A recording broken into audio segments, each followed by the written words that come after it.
Hi guys, reaction of Vishwambhara glimpse, lead role by Chiranjeevi and Trisha, director by Vashishta, music director by Keeravani garu. ఇంకా channel గారు కొత్తగా వస్తే please do subscribe guys, మనకు కొంచెం support గా ఉంటది. అలాగే ఈ వీడియోకి అయితే ఒక చిన్న లైక్ కొట్టండి. ఇంకా మనం గ్లిప్స్ గురించి అయితే మాట్లాడుకుందాం. ఇంకా చిరంజీవి గారికి అయితే కొరతనం పోలేదు మామ, ఎందుకంటే ఆ ఫైట్ సీన్స్ లో నరుకుడేంది, ఆ స్పీడ్ ఏంది, ఎందు మామ వేరంటే వేరే లెవెల్ ఉంది. ఫైట్ సీన్స్ లో ఆ స్పీడ్, ఆ లుక్స్ తగ్గేదిలే అంటున్నాడు అనమాట. చూడటానికి అయితే చాలా అంటే చాలా బాగున్నాడు. అండ్ స్పీడ్ కూడా చాలా అంటే చాలా బాగుంది. మనకి గ్లిప్స్ స్టార్టింగ్ లో ఒక తేలు చూపించారనమాట. ఆ తేలికి విలన్స్ కి ఎందుకో కొంచెం లింక్ ఉండేలా ఉంది, ఎందుకంటే గ్లిప్స్ లో విలన్స్ మాస్ కొంచెం అలాగే ఉన్నాయి అనమాట. అండ్ గైస్ విలన్స్ కూడా చూడటానికి అయితే చాలా అంటే చాలా బాగున్నారు అనమాట. వాళ్ళకంటే ఒక లుక్ క్రియేట్ చేశారనమాట. అదైతే చూడటానికి చాలా అంటే చాలా బాగుంది, కొంచెం డిఫరెంట్ గా ఉన్నారు చూడటానికి. ఇంకా గ్లిప్స్ లో ఎవరో పట్టుకొని వస్తారు కదా కర్ర లాంటిది, ఆ త్రిశూలం, ఆ క్లిప్ అయితే చాలా అంటే చాలా బాగుంది. అండ్ ఆ క్లిప్ లో ఎవరున్నారు ఏంటి అనేది అయితే సస్పెన్స్ అనమాట.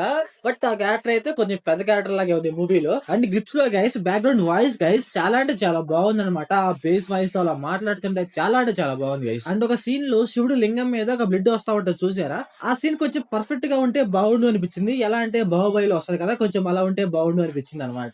ఇంకా మనం మెయిన్ గా మాట్లాడాల్సింది సిజీ అండ్ విఎఫ్ఎక్స్ గైస్. అవైతే నాకైతే చూడటానికి బాగానే ఉన్నట్టు అనిపించింది. నాకైతే ఎక్కడ డల్ అనిపించలేదు అనమాట. కాకపోతే కొన్ని సీన్స్ అయితే బాగలేనట్టు అనిపించింది అనమాట. ఎక్కడంటే ఒక శంఖం ఊతాడు కదా, ఆ సీన్ అయితే కొంచెం బాగలేనట్టు అనిపించింది అనమాట. నాకైతే గ్లిప్స్ లో గైస్ ఫైట్ సీన్ అయితే చాలా అంటే చాలా బాగా నచ్చింది గైస్. ఆ స్పీడ్ గానీ, ఆ స్వాగ్ గానీ చాలా అంటే చాలా బాగుంది మామ. అండ్ ఫైట్ సీన్లు బీజిఎం కూడా చాలా అంటే చాలా బాగుంది గైస్. కేరవాణి గారు అయితే న్యాయం చేశారనమాట. సో ఓవరాల్ గా గ్లిప్స్ అయితే నాకైతే నచ్చాయి గైస్. మీకు ఎలా అనిపించింది కామెంట్ చేయండి. And advance happy birthday Chiranjeevi garu. So overall గా థ్యాంక్స్ ఫర్ వాచింగ్. మంచి కంటెంట్ తో మళ్ళీ కలుద్దాం. Bye bye.